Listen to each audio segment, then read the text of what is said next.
In Nairobi, the city of contrasts, wealth and poverty often lived side by side.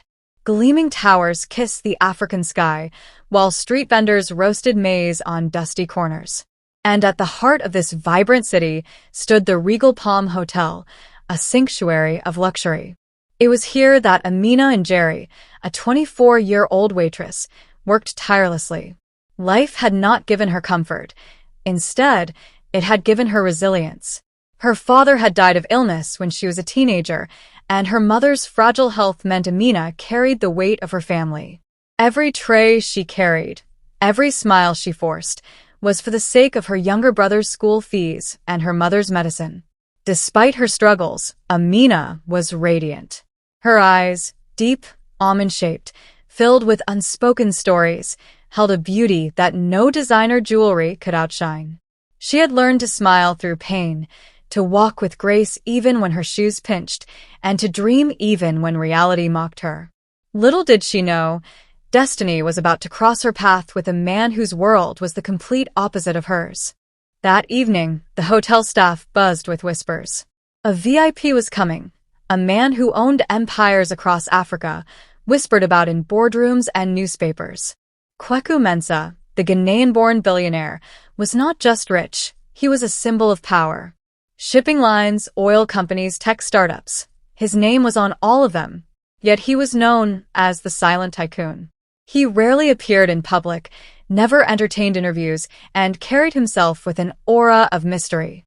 When his black Rolls-Royce glided into the hotel driveway, the air shifted. Kweku stepped out, tall and commanding, dressed in a tailored suit that looked like it was stitched from confidence itself. His sharp jawline, piercing gaze, and controlled stride made him look untouchable. And yet, for all his wealth, he looked tired, lonely. Amina was chosen to escort him to his penthouse suite. Her hands trembled as she greeted him. "Welcome to the Regal Palm, Mr. Mensah," she said softly. Their eyes met for the briefest moment. He expected to see greed, awe, or fear, the way most people looked at him. But Amina's eyes were different. They were calm, respectful, almost genuine. For the first time in years, Kweku felt something stir in his chest. Kweku's suite overlooked Nairobi's glittering skyline. He had everything a man could desire: money, power, influence. And yet, as he sat alone in silence, he felt the same emptiness he had felt for years. The next evening, he dined at the rooftop restaurant. By chance or fate, Amina was the one assigned to his table.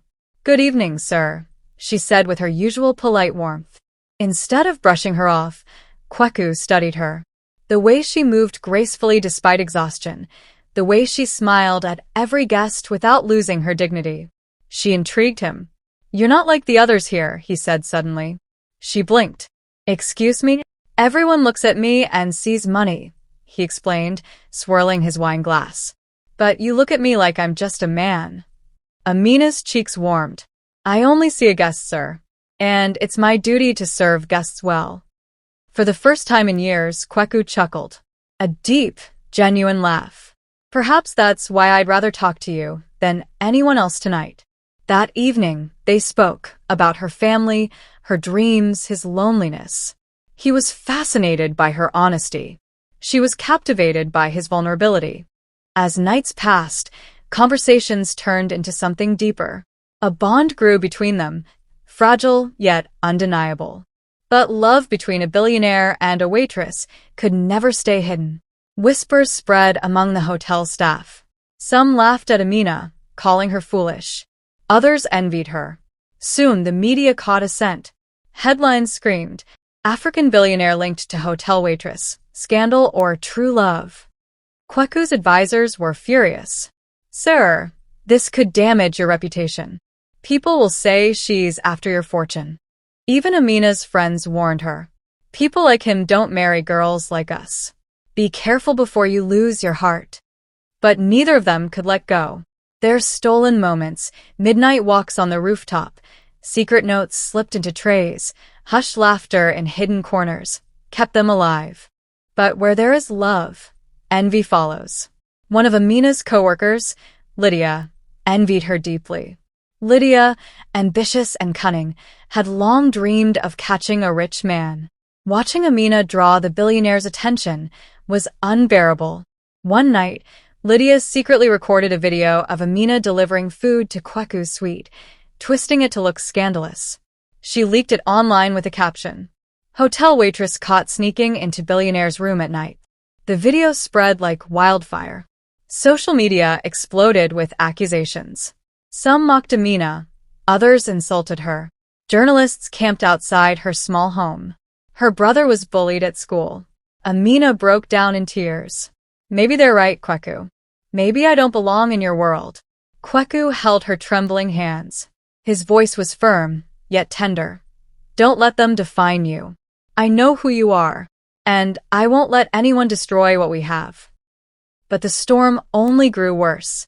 Kweku's board members threatened to pull out of deals. Politicians whispered about scandals. His empire was at risk. His closest advisor gave him an ultimatum: end this relationship or risk losing everything. Kweku was torn between love and legacy. For the first time in his life, he felt powerless. Amina, seeing his struggle, made the hardest choice. She disappeared. She left a letter at the hotel, her tears staining the ink. "You gave me love I never dreamed of, but I cannot be the reason your world crumbles. Forgive me, Kweku. Forget me." When Kweku read the letter, his chest burned with a pain no wealth could ease. Weeks passed. Kweku tried to bury himself in work, but every board meeting, every deal, every lavish party felt meaningless. Without Amina, the world was empty. Finally, he made a decision that shocked everyone. At a high-profile business summit, where presidents and tycoons gathered, he took the stage. Instead of speaking about oil, trade, or investments, he spoke about her. "I have built empires," his deep voice echoed, "but none of it matters without love. The woman I love is not a billionaire, not a politician, not a celebrity. She is a waitress. And she has given me more happiness than all the wealth in this room combined." The crowd was stunned. Some applauded. Some shook their heads. But Kweku didn't care. His declaration was broadcast across Africa. Amina, watching from her tiny home, wept. That night, as Nairobi's skies stretched like a velvet blanket, Kweku found himself back at the regal palm rooftop. The same place where it all began. And there she was, Amina, waiting, trembling, tears glistening in her eyes. You meant what you said?" she whispered. Kweku stepped forward, cupping her face gently. "Every word. Amina, you are my heart, my home. Let the world talk. Let them judge. I choose you." Her lips curved into the softest, most beautiful smile. "And I choose you, Kweku. Always." Under the African night, with the city lights shimmering like diamonds below, they sealed their love with a kiss, one that no scandal, no headline, no empire could ever erase. Months later, their love story became a legend. Some called it foolish. Some called it brave. But for Kweku and Amina, it was simple. Two souls finding each other across impossible odds. Their journey was not about wealth or poverty, but about the courage to love when the world said you couldn't. Because in the end, true love is not about status. It is about hearts. And in that truth, they found forever. If this story of love beyond status touched your heart, don't forget to like, share, and subscribe for more powerful love stories. Your support keeps these tales alive.